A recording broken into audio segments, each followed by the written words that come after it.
हे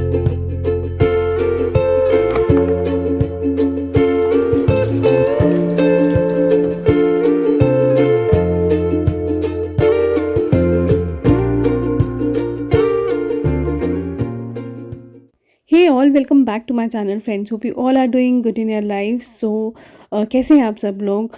और thank you so much everyone जिन्होंने भी मुझे दिवाली विश किया और मेरे दिवाली वाले ब्लॉग को काफ़ी लाइक किया। इंस्टा पे भी मुझे काफ़ी मैसेजेस आए, थैंक यू सो मच।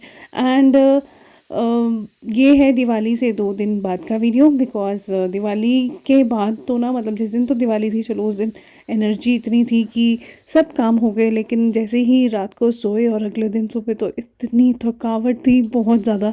तो मतलब जैसे तैसे जो अपने डेली रूटीन के काम है वो तो किए ही हैं, मतलब खाना बनाना, थोड़ा बहुत क्लीनिंग करना, लेकिन डेकोरेशंस मैंने सब वैसे ही रहने दी थी। और फिर नेक्स्ट डे हम लोग गए थे मार्केट, तो मैं थोड़ी बहुत सब्जियां ख़त्म हो रखी थी वो लेके आई सारी। तो बस अब उन्हीं को संभालने का काम चल रहा है। और रात को ही वैसे मम्मा ने ये ना पालक जो है वो साफ़ करके रख दी थी, तो बस अभी मैंने ये धो दी है पालक।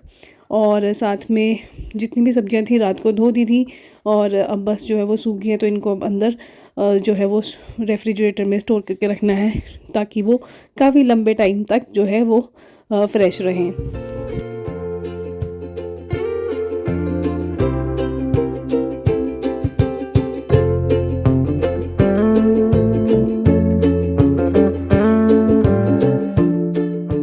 वैसे तो कैरेट का स्टोर करने के तरीके आपने काफ़ी देखे होंगे, वीडियोस काफ़ी देखी होंगी, लेकिन ये वाला ट्राइड और टेस्टेड है और मैं हमेशा ऐसे ही रखती हूँ। मतलब आपको इनको सुखा लेना है, बस इनका जो पील है वो उतार देना है पीलर से, और उसके बाद इनको इसका ऊपर का पार्ट और नीचे का पार्ट कट करके इस तरह से किसी भी बॉक्स में स्टोर करके रख देना है। आप टिश्यू पेपर बिछा दीजिए, उससे मॉइस्चर जो है वो टिश्यू पेपर जो है वो सूख लेता है।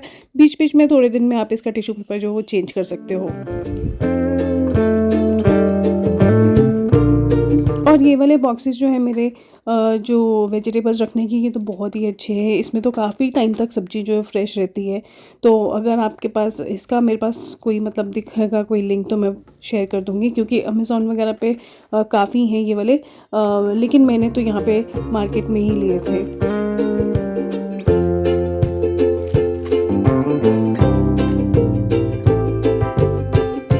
वेजिटेबल्स को रखने लगी थी ना, तो मुझे रेफ्रिजरेटर में जो वेजिटेबल्स वाला बिन है वो काफ़ी गंदा लगा था, तो मैंने सोचा चलो उसको साफ़ करके ही रखते हैं हम। तो बस उसको अच्छे से साफ़ किया पहले, और उसके बाद उनमें सारी की सारी चीज़ें जो वो स्टोर की। मैं अपने नट्स जो है वो भी उसी में रखती हूँ, तो मैंने उनको भी जो है अच्छे से स्टोर कर दिया उसमें। और उसके बाद ये है मूली के पत्ते, इनको भी धो दिया था, इनको भी कट करके रख लिया है। कट करके रखी हो ना सब्ज़ी तो बहुत जल्दी बन जाती है, तो इसलिए मैंने पहले ही कट करके जो है वो इसको भी रेफ्रिजरेटर में जो है वो रख लूँगी।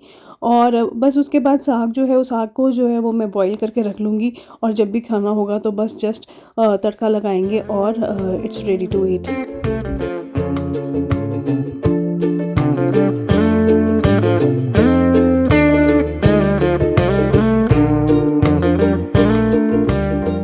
तो यहाँ पे मैंने सरसों का साग और पालक जो है वो दोनों लिए थे। उसमें मैंने यहाँ पे जो है लहसुन और साथ में हरी मिर्ची जो है वो डाल दी है। पापा अदरक नहीं खाते तो अदरक नहीं डाला है, कई बार पेस्ट यूज़ कर देती हूँ लेकिन।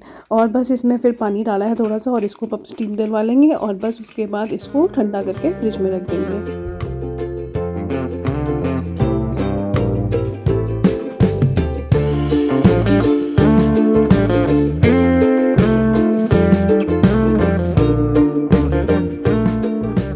So this is the next morning, और सर्दियों की धूप अंदर आ रही है थोड़ी थोड़ी, तो बहुत अच्छा लग रहा है। और पूरे कमरे में यहाँ तक पहुँचती है धूप ना, तो बहुत सुंदर लगता है सुबह। और बस आदिश जो है बस रेडी हो रहा था, और मैं यहाँ पे चाय नहीं है, ये धनिया वाला पानी अपने लिए रखा है बॉईल करने के लिए, और साथ में मैंने यहाँ पे ब्रेकफास्ट की प्रिपरेशन जो है वो भी स्टार्ट कर दी है।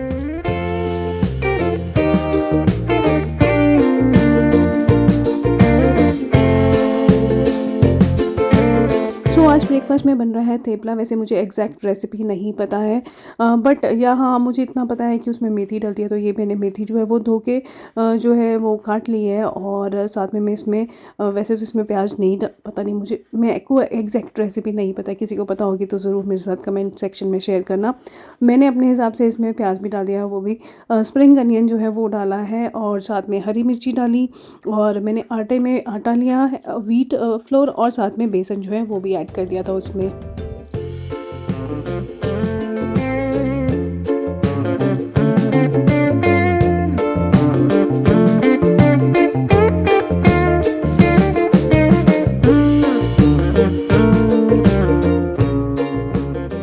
तो यहाँ पे मेरा पानी जो है वो भी रेडी हो गया था, तो मैं साथ-साथ में बस इसका सिप लेती रहूँगी।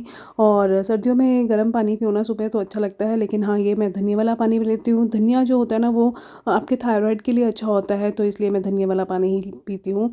तो बस उसके बाद अब हम ये आटे में डाल देंगे हमारा जो भी हमने कट किया था मेथी और प्याज़ और साथ में हरी मिर्ची। तो इन सबको उसमें डाल देंगे। थोड़ा-सा इसमें मस्टर्ड ऑयल डलता है, तो मैंने वो भी डाल दिया है। अब हम इसमें मसाले भी ऐड कर देंगे। तो मैंने यहाँ पे डाले हैं रेड मिर्ची पाउडर, धनिया पाउडर, हल्दी थोड़ा-सा और थोड़ा-सा अजवाइन भी डाला था और साथ में जीरा एंड नमक जो है वो ऐड किया था। और बस इस सबको फिर हम जो है अच्छे से इसका आटा जो है वो एक डो जो है वो प्रिपेयर कर लेंगे।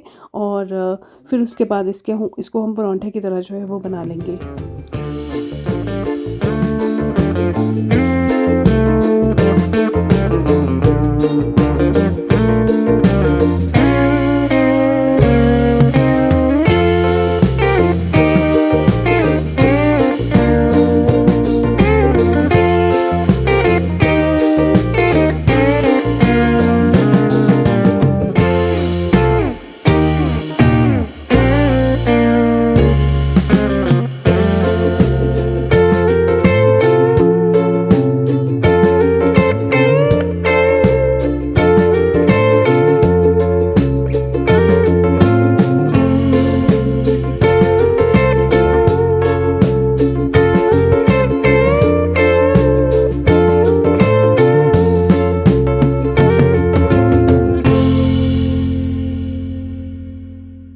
बस उसके बाद मैंने आदिश को स्कूल भेजा एंड देन उसके बाद यहाँ पे अपने कपड़े जो है वो जो आज मैंने पहने थे वही प्रेस कर रही हूँ। और मैं अपने कपड़े जो डेली पहनने वाले हैं उनको इकट्ठे प्रेस नहीं करती हूँ। जो मुझे जब लगता है कि पहनना है तब मैं प्रेस कर लेती हूँ, मतलब सुबह नहाने से पहले। और वो सही लगता है मुझे ज़्यादा। तो अगर मुझे लगता है कि नीड है तो मैं करती हूँ, नहीं तो नहीं करती हूँ। तो बस उसके बाद जब तक मम्मी जो है वो नहा रहे थे, पूजा वगैरह कर रहे थे, तो हमने ब्रेकफ़ास्ट इकट्ठा करना होता है। तो फिर उसके बाद मैंने सोचा तब तक मैं कुछ कर लेती हूँ। तो मुझे ये प्लांट्स जो हैं इसमें काफ़ी मिट्टी-मिट्टी दिख रही थी, धूल लग रही थी। तो इसको हटाने के लिए आप किसी कपड़े की या किसी कॉटन को जो है वो हल्का-सा गीला करके पानी से और उसकी हेल्प से इसको साफ़ कर सकते हैं। इससे ना इनका जो फ़ोटोसिंथेसिस का प्रोसेस है वो काफ़ी अच्छा होता है। अदरवाइज़ इनका जो ये प्रोसेस है फ़ोटोसिंथेसिस का, ये हिंडर होता है कहीं न कहीं इस धूल की वजह से। तो और वैसे भी ना सुंदर नहीं लगते हैं लीव्स मतलब। तो इसलिए मैंने इनको सोचा कि क्लीन कर लेते हैं तो काफ़ी अच्छे लगेंगे देखने में। और देखो कितना शाइन कर रहा है अब ये, बहुत सुंदर लग रहा है।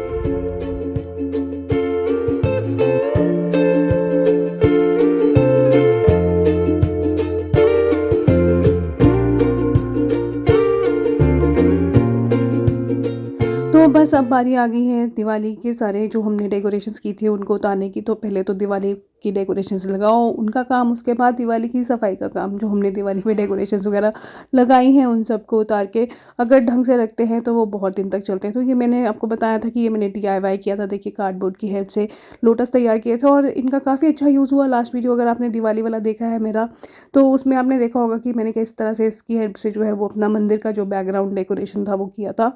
और सच में बहुत सुंदर लग रहा था।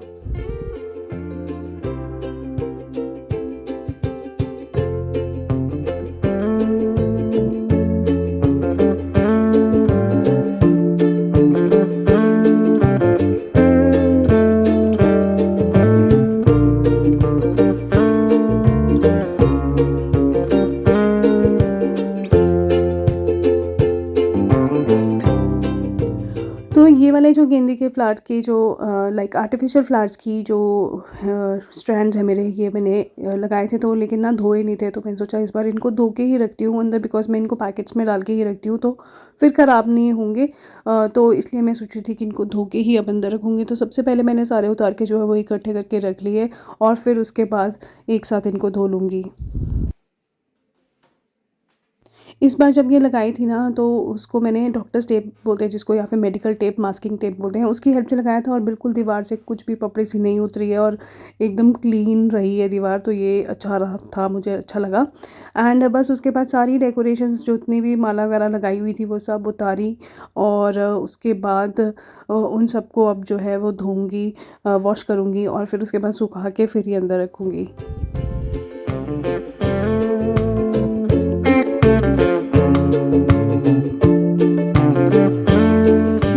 लाइट्स इस बारी नई लेके आए थे और काफ़ी लाइट्स ना पुरानी ख़राब हो गई थी, तो मैंने पहले ही चेक कर लिया था। लेकिन ये वाली लेके आए हैं और ये वाली एक ही वायर है 10 फीट की, और उसमें अलग अलग से 10 फीट्स की अलग अलग वायर्स जो हैं वो लगी हुई हैं।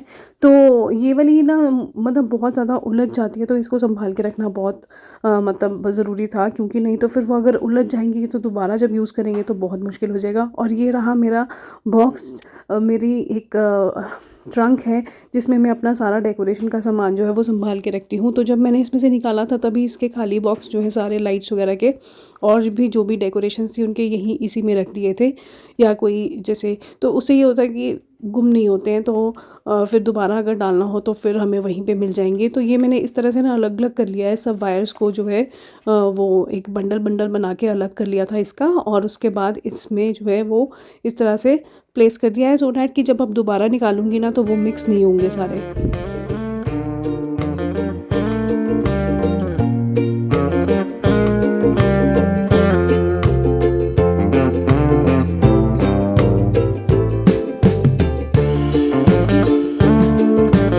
अब बारी आती है अपने इन आर्टिफिशियल फ्लावर्स के स्टैंड्स को धोने की। तो मैंने यहाँ पे वॉशिंग पाउडर ले लिया है। ये वाली छोटी बकेट्स ना बहुत काम की रहती हैं, तो कुछ 2 की बकेट्स मैंने ली थी। ये भी मतलब अभी नहीं लिए, काफ़ी पहले ले ली थी, बिकॉज़ मेरे को लगता है कि कुछ छोटे मोटे काम जैसे किचन टॉवल्स धोना या फिर पूजा का कोई सामान जो है वो आपको धोना है, यहाँ पे कुछ कपड़े वगैरह छोटे मोटे पूजा वाले, वो सब मैं इसी में कर लेती हूँ। तो ये वाले फ्लावर्स जो है वो इसी में मैंने यहाँ पे धो लिए हैं यहाँ पे।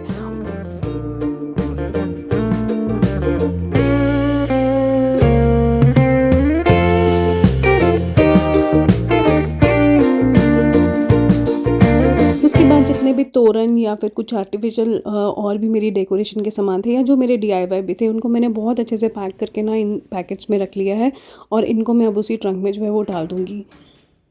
अब मम्मा, जब तक मैं ये काम कर रही थी तब तक मम्मा जो है वो मालाएं वगैरह जो मैंने धोई थी वो सब ऊपर डालाए थे, तो मैंने सोचा चलो एक बारी देख के आते हैं। तो ये देखो, ये भी बस सूख रहे हैं, लेकिन कितने सुंदर लग रहे हैं, मतलब ऐसे डले हुए भी कितने सुंदर लग रहे हैं। तो बस अब ये जब सूख जाएंगे तो मैं इनको जो है वो पैक करके अंदर रख दूँगी, और दोबारा फिर से इनको हम रीयूज़ कर सकते हैं।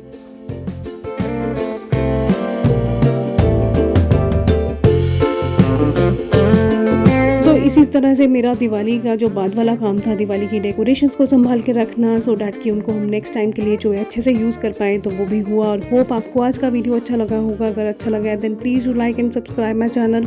मैं जल्द मिलूँगी नई वीडियो के साथ। तब तक के लिए bye bye, take care and be happy and spread happiness. Bye bye.